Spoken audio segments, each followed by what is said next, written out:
Hey all, Hummy here with a text technique for you and how to do it in Photoshop Elements. I have my layout that I made here last night, and what I want to show you is how easy it is to do text just like this in your layouts.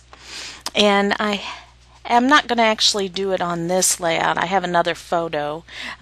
Here's actually my cow photo. If you've all been around my website, you know I'm all into my new cow photos. My friend lives on a farm and she actually has 3 male calves, and I went out and went nose to camera with them and had a lot of fun. And this guy was actually getting ready to sniff my camera. His nose was actually, I could hear him sniffing. It was just about too cute. And my husband and I came up with this together when I was going through some stress with the hosting on the website. I thought, well, I'm just going to try to do something fun with one of my cow photos.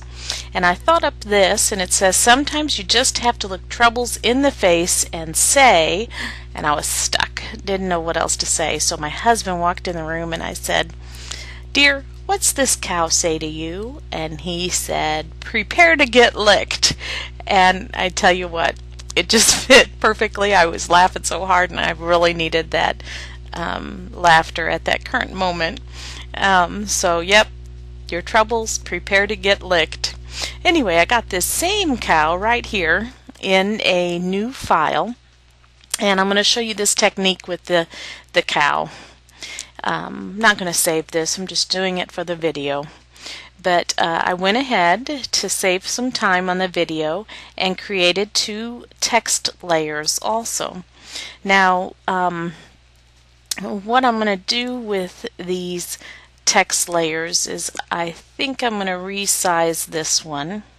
You want sort of a fat font, and you know, this is resizing and moving things around is how you're going to make this technique unique and creative for your own layout. The technique itself is very simple, but you're going to want to choose a fat font. I have one here called Dora Doe Headline. I must have come with one of the programs already on my computer. So I've resized that text, and I've chosen a color for my text out of the top, using my eyedropper tool, out of the top of his head here, so that it coordinates. And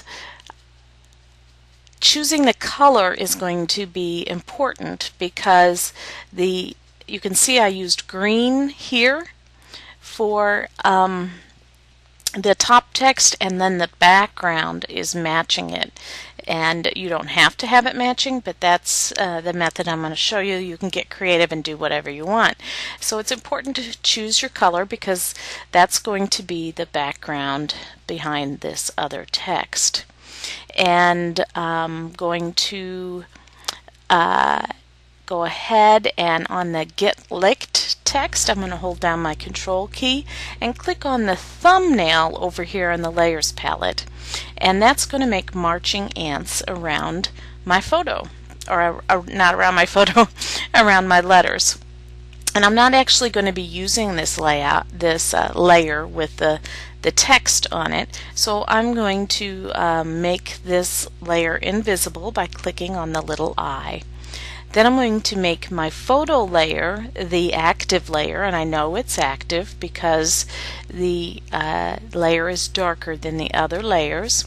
And all I'm going to do is hit Control J, and I think if you're on a Mac it's Command J, and you see my marching ants are gone, and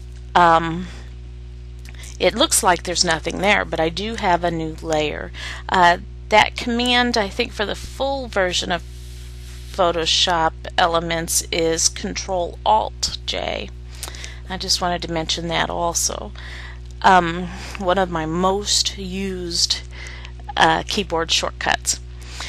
So we have a new layer here, and if you make this cow photo layer invisible, you can see that that layer is there. But what we need to do now is to make this visible by putting something behind it. And so what I'm going to do is I'm going to click on my photo layer, and then click on Create New Layer. So my layer is between my photo layer and my new text layer in the Layers palette.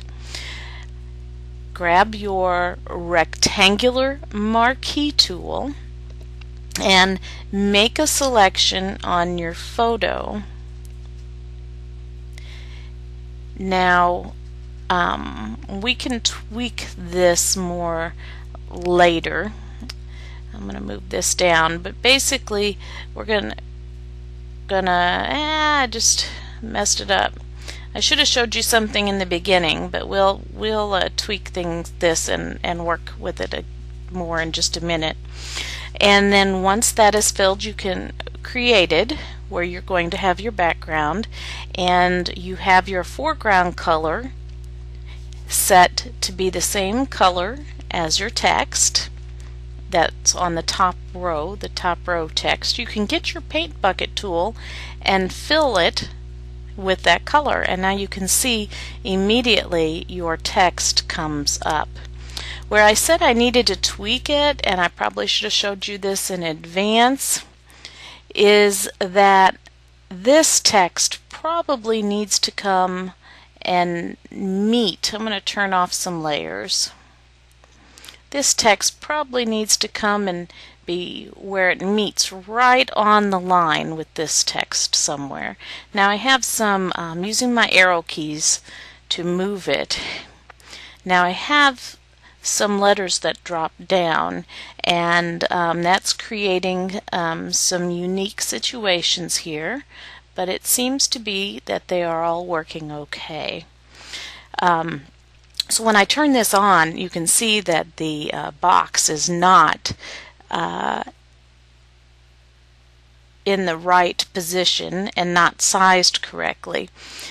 So what I want to do is grab it and just resize it. Since it's a solid color box, it doesn't matter, until it meets right at the bottom where those two rows of letters meet, right at the bottom of the top letters and at the top of these bottom letters. And then I'm going to click the check box. Then I'm going to click my cow. Now I can see it's still not quite right because I've got more space over here than I do over here, and I don't like that. So I'm going to resize my box out a little bit more. And that's it. That's the technique. That's all there is to it. And you can go ahead and get even more creative with this, in that you can fill your background layer with that color, and then it really seems to coordinate and go in there. Of course, at this time I've got a little bit of problem evident. I've got to resize this layer to match. And there we go. Didn't cover all the way down on the photo. And so that even makes it pop even more. If I wanted to, I could take this layer here now and expand it all the way to the edge. And that creates yet a whole new look and feel to it.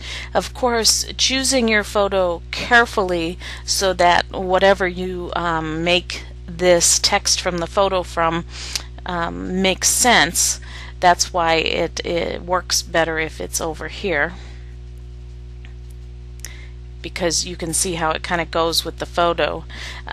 If I had more of this green area going up, it might flow a little bit better with the photo and make a little more sense. Maybe I could quickly move it to the other side. Let's try that. I'm going to move this over here, and let's get our Get Licked text in the text format. I'm going to move it up some. And then this is where I was saying you should line these up beforehand, so they're right on top of each other.